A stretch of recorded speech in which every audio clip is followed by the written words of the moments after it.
Hello बच्चों, मैं स्मिता बिजलवान स्वागत करती हूँ आपका आईसीटी वर्चुअल क्लासरूम में। आशा करती हूँ आप सभी स्वस्थ होंगे और अच्छे से अपनी पढ़ाई कर रहे होंगे। बच्चों, आज हम पढ़ने जा रहे हैं क्लास 10th की साइंस। क्लास 10 साइंस में हमारा चैप्टर चल रहा था एसिड, बेस एंड सॉल्ट। जैसे कि आप जानते हैं, एसिड और बेस के बारे में हम काफी चीजें पढ़ चुके हैं। काफी टॉपिक्स हमने इस चैप्टर में कवर कर लिए हैं। एसिड्स की क्या क्या रिएक्शंस होती हैं, बेसिस की क्या क्या रिएक्शंस होती हैं, मेटल के साथ, मेटल ऑक्साइड्स के साथ, ये सारी हम चीजें कवर कर चुके हैं। फिर हमने पीएच के बारे में जाना, इंडिकेटर्स के बारे में जाना। और फिर लास्ट लेक्चर में हम पढ़ रहे थे पीएच जो है हमारी दैनिक जीवन में क्यों महत्वपूर्ण है। चलिए, तो इसी को आज हम आगे बढ़ाएंगे और आगे चैप्टर को कंटिन्यू करेंगे। चलिए आइए तो बढ़ते हैं स्मार्ट बोर्ड की तरफ। चलिए बच्चों, लास्ट लेक्चर में हमने जो भी पढ़ा है उसे एक बार हम रिवाइज कर लेंगे। आप देख लीजिए कि क्या क्या हम पढ़ चुके हैं। मेटल की एसिड के साथ क्या रिएक्शन होती है, बेस के साथ क्या रिएक्शन होती है, मेटल कार्बोनेट के साथ क्या रिएक्शन होती है, मेटल हाइड्रोजन कार्बोनेट के साथ क्या रिएक्शन होती है, जिसको मेटल बाइकार्बोनेट भी कहा। ठीक, लाइमस्टोन, चॉक, मार्बल क्या होते हैं। इसके अलावा जब एसिड बेस आपस में रिएक्शन करती है तो उसे क्या कहा जाता है बच्चों? न्यूट्रलाइजेशन रिएक्शन, यानी कि उदासीनीकरण अभिक्रिया कहा जाता है।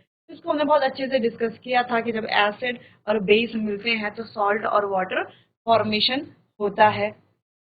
नॉन मेटेलिक ऑक्साइड के साथ क्या रिएक्शन होती है, एसिड और बेस में कौन कौन से कंपोनेंट है जो सिमिलर है, ये भी हमने पढ़ा था। दूसरी चीज, एसिड और बेस वाटर सॉल्यूशन के साथ कैसे रिएक्शन करते हैं, ये भी हमने पढ़ा था। फिर एसिड और बेस को जब मिलाया जाता है तब क्या होता है और कैसे मिलाया जाता है, कि एसिड में बेस या बेस में एसिड, या वाटर को जब एसिड बेस के साथ मिलाया जाता है तो कैसे मिलाया जाता है, वाटर के साथ एसिड, है ना, वाटर में एसिड डाला जाता है या एसिड में वाटर डाला जाता है।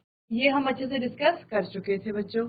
फिर हम एक यूनिवर्सल इंडिकेटर के बारे में बात कर रहे थे कि जो दर्शाता है कि एक एसिड और एक बेस कितना ज्यादा स्ट्रांग है और कितना वीक है।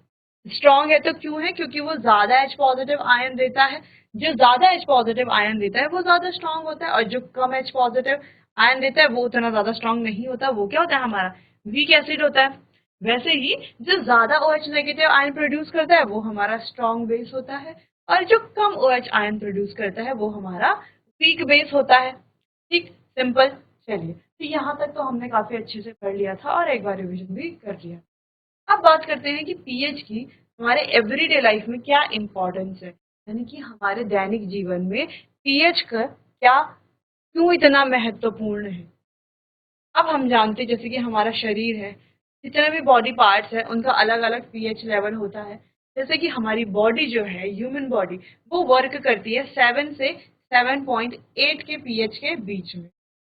इससे ज्यादा अगर पीएच हुआ तो भी क्या है, बॉडी के लिए हानिकारक है, और इससे कम अगर पीएच हुआ तो भी बॉडी के लिए हानिकारक है। फिर हमने पढ़ा था बच्चों कि कैसे हम सॉइल के बारे में पता लगाएंगे कि कौन सी मृदा जो है फसल उगाने के लिए सबसे ज्यादा अच्छी है। हमने क्या कहा था कि हम इसका टेस्ट करेंगे, एक्सपेरिमेंट करेंगे, सॉइल्स को चेक करेंगे कौन सी सॉइल जो है हमारे लिए ज्यादा अच्छी रहेगी प्लांट्स को ग्रो करने के लिए। जिसका पीएच 6 से 7 के बीच में आएगा वो ज्यादा क्या रहेगी, अच्छी रहेगी। ठीक, फिर हमने पढ़ा था कि हमारे डाइजेस्टिव सिस्टम में पीएच का क्या इंपॉर्टेंस है। अब डाइजेस्टिव सिस्टम में क्या इंपॉर्टेंस है बच्चों, अब जैसे कि हमने अपने लास्ट लेक्चर में पढ़ लिया था कि जैसे स्टमक है, स्टमक बनाता है हाइड्रोक्लोरिक एसिड। ठीक, लेकिन कभी कभी क्या होता है, अपाचन की वजह से ये हाइड्रोक्लोरिक एसिड की मात्रा हमारे स्टमक में यानी कि पेट में बढ़ जाती है। अब एसिड की मात्रा बढ़ गई तो कैसे ये जो एसिड है इसके प्रभाव को कम किया जाए, कैसे किया जा सकता है। हम क्या करते हैं, सिंपली कोई बेस हम ले लेते हैं। बेस यानी कि जिसमें बेस की मात्रा हो, है ना। हम मैग्नीशियम हाइड्रोक्साइड ले सकते हैं, जिसको मिल्क ऑफ मैग्नीशिया या दूध या मैग्नीशियम भी कहा जाता है। ये एक बेस होता है, ये एक एंटासिड का काम करता है। ठीक, एंटासिड का काम करता है, यानी कि जो हमारे स्टमक में एसिड की मात्रा बढ़ गई है उसको क्या कर देता है, न्यूट्रलाइज कर देता है, यानी कि उदासीन कर देता है, एसिड के इफेक्ट को खत्म कर देता है। ठीक, तो जब एसिड का प्रभाव ही नहीं रहेगा तो उससे जो हमें पेन हो रहा था, दर्द हो रहा था, इरिटेशन हो रही थी तो वो भी नहीं होगी और बॉडी को क्या मिलेगा, रिलीफ मिलेगा। ठीक, ये भी हम पढ़ चुके थे। फिर एवरीडे लाइफ में क्या कैसे यूज होता है, जैसे कि हमारा दांत है, टूथ है, तो इसका जो इनेमल है बच्चों, ये कैल्शियम फॉस्फेट से बनता है, कैल्शियम फॉस्फेट की क्रिस्टलाइन फॉर्म से बनता है। अब ये हमारे बॉडी का सबसे ज्यादा हार्डेस्ट हिस्सा होता है, यानी कि सबसे कठोर भाग होता है। लेकिन जैसे आप जानते ही हैं कि हम दिन भर में कितनी सारी चीजें खाते रहते हैं, है ना, और ज्यादातर जो हमारा फूड होता है उसमें क्या होता है, शुगर होता है ना। किसी में डायरेक्ट शुगर होता है, किसी में छुपा हुआ शुगर होता है, तो ज्यादातर फूड में क्या होता है, शुगर होता है। यही शुगर में क्या होते हैं, जो हमारे माउथ में जो बैक्टीरियाज होते हैं वो इस शुगर को क्या करते हैं, डिग्रेड करते हैं। ठीक है, डिग्रेड करके क्या करते हैं, ये शुगर है, या हम कहते हैं कि फूड पार्टिकल्स तो थोड़ा बहुत दांतों में रह जाते हैं। तो इन फूड पार्टिकल्स के साथ बैक्टीरिया क्या करते हैं, इनको डिग्रेड करते हैं और एसिड को प्रोड्यूस करते हैं, है ना। यहाँ पर क्या करते हैं, एसिड पैदा करते हैं जो बैक्टीरिया होते हैं। अब एसिड के पैदा होने से क्या होता है, जो हमारा इनेमल है वो खराब होने लगेगा। ठीक, अब जब इनेमल खराब होने लगेगा, यानी कि जो बाहर की लेयर है वो जो इतनी हार्ड है वो ही खराब होने लगेगी, तो अंदर से भी दांत में क्या होने लगेगा, सड़न आने लगेगी। ठीक है, अब इस दांत की सड़न को कम करने के लिए हम क्या कर सकते हैं। अब देखो, पहले हमें जानना है कि दांत में सड़न हुई क्यों।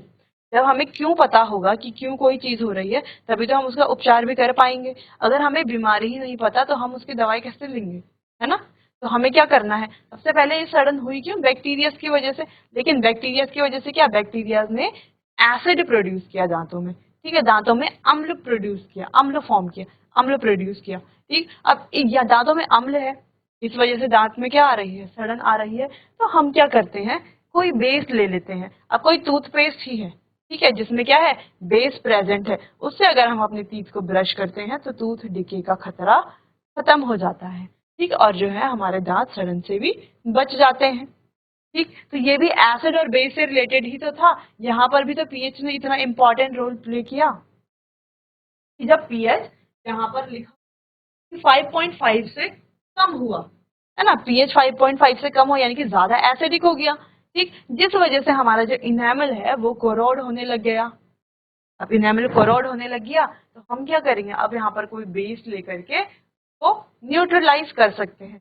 लेकिन अगर एक बार जो है सड़न पैदा हो गई तो जो है उसे सही करना बहुत ज्यादा मुश्किल है बच्चों। तो भी और बाकी दांतों में सड़न ना हो इसलिए आपको डेली ब्रश करना चाहिए, और ट्वाइस अ डे, यानी कि एक दिन में 2 बार तो ब्रश करना ही चाहिए, उठने के बाद और सोने से पहले। चलिए, ऐसे तो आपको 3 बार ब्रश करना चाहिए लेकिन 2 बार तो करना ही चाहिए। हमने अपने लास्ट लेक्चर, फिर बात करते हैं self defence bye organism through chemical warfare. अब जो कुछ ऑर्गेनिज्म है, प्लांट्स हैं, एनिमल्स हैं, उनके द्वारा भी कैसे पीएच यूज किया जाता है, कैसे, जैसे हमने कहा कि चींटी का डंक है और मधुमक्खी का डंक है, तो दोनों में क्या होता है, फॉर्मिक एसिड पाया जाता है।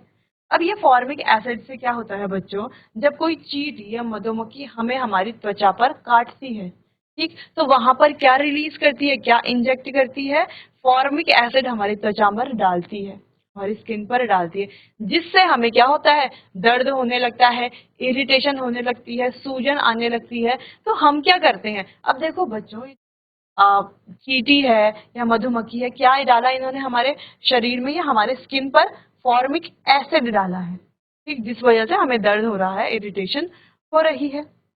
अब इस दर्द को या इस इरिटेशन को कम करने के लिए हम क्या करते हैं, वहां पर कोई बेस लगा देंगे, ये कोई क्षार लगा देंगे। क्यों, अब ये क्षार एसिड के साथ मिलकर के क्या हो जाएगा, न्यूट्रलाइज हो जाएगा, जिससे हमें दर्द भी नहीं होगा, रिलीफ महसूस होगा।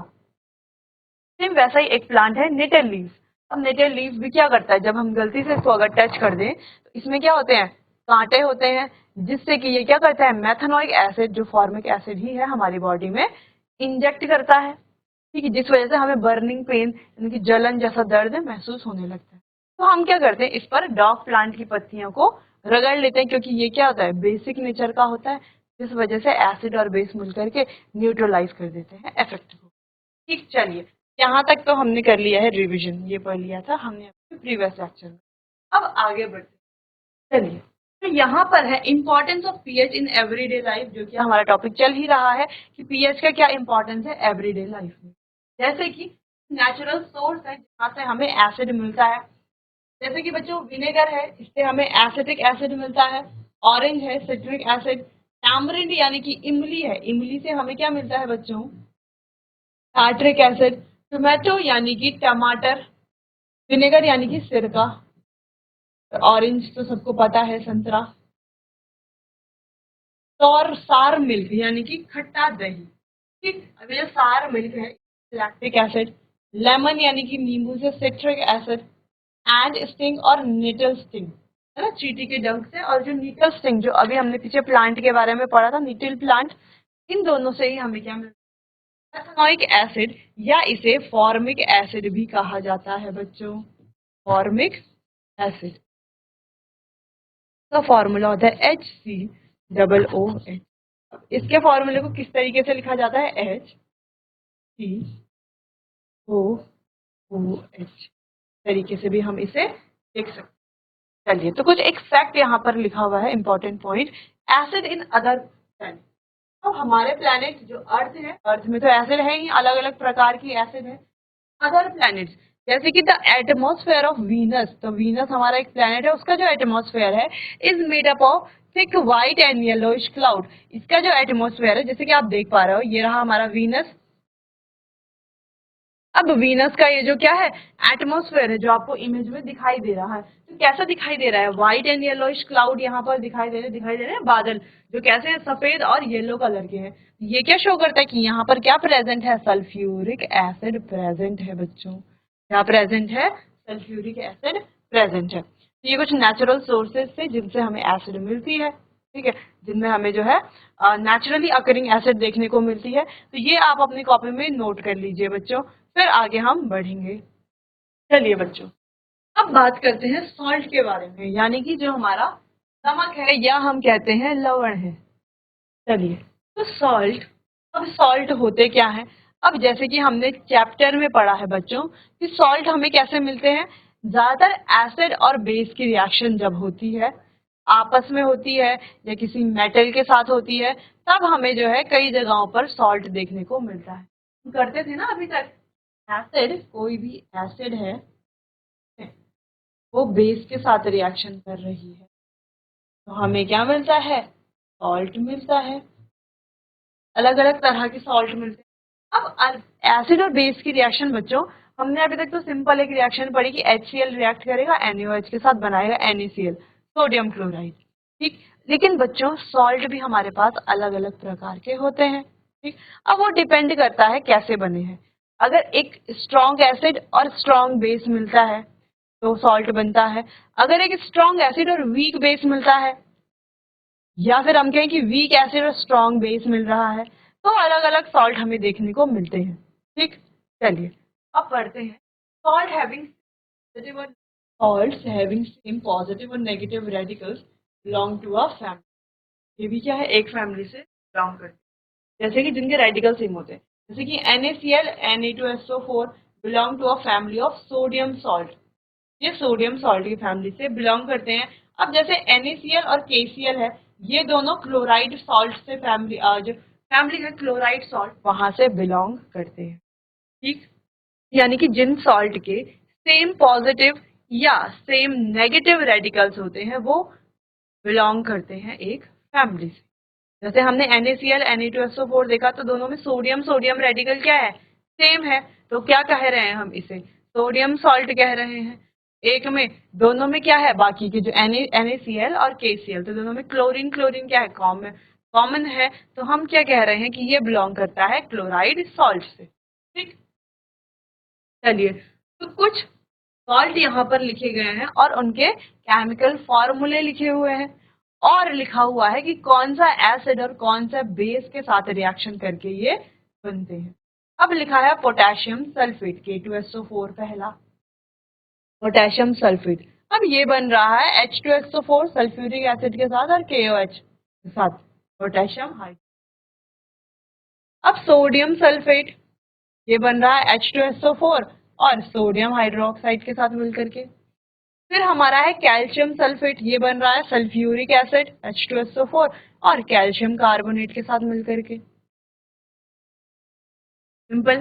फिर हमारा है मैग्नीशियम सल्फेट, ये बन रहा है सल्फ्यूरिक एसिड और मैग्नीशियम हाइड्रोक्साइड के साथ मिलकर के। फिर हमारा है कॉपर सल्फेट, ये बन रहा है H2SO4 और कॉपर हाइड्रोक्साइड के साथ मिलकर के। जैसे हमारा NaCl बन रहा है हाइड्रोक्लोरिक एसिड और सोडियम हाइड्रोक्साइड, ये बहुत कॉमन है, ये हमने ज्यादातर देखा। साथ हम एग्जांपल में भी वाला लिखते हैं कि HCl के साथ NaOH मिलकर के बना रहा है NaCl। Sodium nitrate, sodium nitrate HNO3, same HNO3 nitric acid और सोडियम हाइड्रोक्साइड के साथ मिलकर के। फिर Na2CO3 यानी कि सोडियम कार्बोनेट, ये बन रहा है H2CO3 और NaOH सोडियम हाइड्रोक्साइड के साथ मिलकर के। फिर हमारा बन रहा है अमोनियम क्लोराइड, अमोनियम क्लोराइड बन रहा है HCl और अमोनियम हाइड्रोक्साइड के साथ मिलकर के। ठीक, यहाँ पर हमने पढ़े बच्चों कुछ सॉल्ट, उनके केमिकल फॉर्मूले भी यहाँ पर दिए हुए हैं, ठीक है, उनके नेम भी यहाँ पर दिया हुआ है और यहाँ पर दिया हुआ है कि कौन से एसिड और बेस जब मिलते हैं तो ये सॉल्ट बनते हैं। तो आपको ये एसिड और बेस नोट कर लेने हैं बच्चों, लर्न कर लेने हैं कि कौन सा एसिड बेस जब मिलता है कौन सा सॉल्ट बनता है। ठीक, इसमें कुछ इंपॉर्टेंट भी है तो वो आपको ध्यान में रखने हैं और नोट कर लेने। चलिए तो आप इसे नोट कर लीजिए, फिर आगे बढ़ते हैं बच्चों।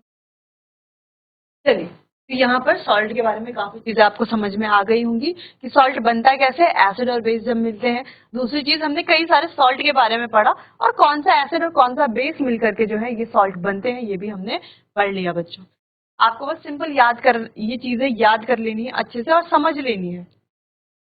चलिए, salt of a strong acid and a strong base are neutral, यानी जब हम कोई स्ट्रॉन्ग एसिड लेते हैं और स्ट्रॉन्ग बेस लेते हैं, ठीक है, जैसे हमने कहा कि हाइड्रोक्लोरिक एसिड एक स्ट्रॉन्ग एसिड है और सोडियम हाइड्रोक्साइड एक क्या है, स्ट्रॉन्ग बेस है। देख पा रहे हैं, क्लोरिक एसिड यहाँ पर एक स्ट्रॉन्ग एसिड है और NaOH एक स्ट्रॉन्ग बेस है, तो ये बनाते हैं NaCl, सोडियम क्लोराइड।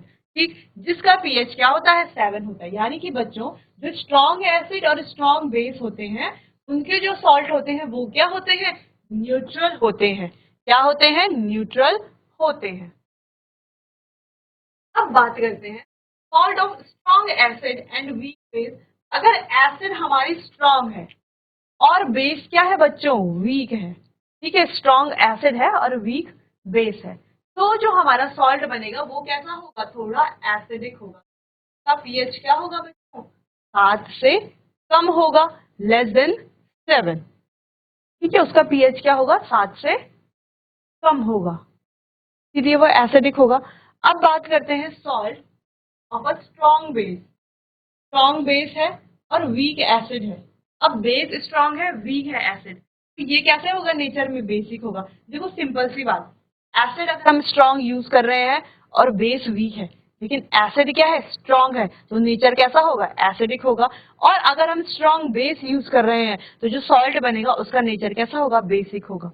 ठीक है, सिंपल। अगर हम एक strong acid strong base use कर रहे हैं तो न्यूट्रल सॉल्ट बनेगा। अगर हम स्ट्रॉन्ग एसिड यूज कर रहे हैं तो एक एसिडिक सॉल्ट बनेगा और अगर हम स्ट्रॉन्ग बेस यूज कर रहे हैं तो एक बेसिक सॉल्ट बनेगा। ठीक है, इसमें भी वीक एसिड वीक बेस हम जोड़ लेंगे।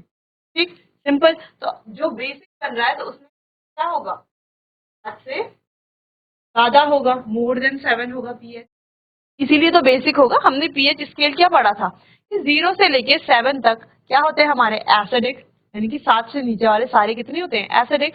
7 से ऊपर वाले सारे कितने क्या होते हैं, बेसिक। 7 से लेके 14 तक सारे क्या होते हैं, बेसिक, है ना। 8 9 10 सारे क्या होते हैं, बेसिक नेचर में होते हैं। बाकी 7 क्या होता है हमारा, न्यूट्रल होता है। तो इक्वल्स टू 7, लेस देन 7 और मोर देन 7। इतनी बात हो गई, इतनी बात समझ में आ गई। तो यहाँ पर कुछ एग्जाम्पल्स भी दिए हुए हैं बच्चों, जैसे कि सोडियम कार्बोनेट बन रहा है H2CO3 और NaOH। तो यहाँ पर ये बेस जो है NaOH, ये एक स्ट्रॉन्ग बेस है, ठीक। और यहाँ पर जो एसिड है वो उतनी स्ट्रॉन्ग एसिड है नहीं। स्ट्रॉन्ग क्या है, एसिड जो है वो उतनी स्ट्रॉन्ग है नहीं। तो ये जो सोडियम कार्बोनेट बनेगा इसका नेचर क्या होगा, बेसिक होगा, थोड़ा बेसिक नेचर होगा। यानी कि इसका जो पीएच होगा वो 7 से ज्यादा होगा, ठीक, 7 से ज्यादा होगा। चलो, अब जैसे बात करते हैं कि कॉपर सल्फेट बना, यहाँ पर एक स्ट्रॉन्ग एसिड ली हुई है जो कि हमारी सल्फ्यूरिक एसिड है और वीक बेस लिया हुआ है। एक बेस कैसा है? तो यहाँ पर जो सॉल्ट बन रहा है कॉपर सल्फेट, इसका जो पीएच है बच्चों, ये क्या है? 7 से कम है, इसीलिए ये कैसा नेचर का है? एसिडिक नेचर का है। इतनी बात आपको ध्यान में रख लेनी है। चलिए, तो pH of some salt sample soluble in distilled water and the acid used to form the salt are given. यहाँ पर जो ये टेबल है जो कि हम देख चुके हैं अभी, ठीक।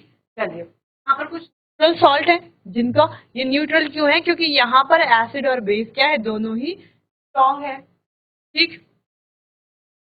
अब बात करते हैं यहाँ पर पीएच जो है 7 से कम क्यों? क्योंकि यहाँ पर एसिड स्ट्रॉन्ग है और बेस क्या है? वीक है। बाकी यहाँ पर क्या है? हमारे एक जो सॉल्ट बनेगा वो कैसे नेचर का होगा? बेसिक नेचर का होगा, क्योंकि यहाँ पर एक स्ट्रॉन्ग बेस यूज किया गया है और एसिड यूज किया गया है वीक वाला, ठीक। चलिए, तो ये टेबल भी आपको नोट कर लेनी है बच्चों।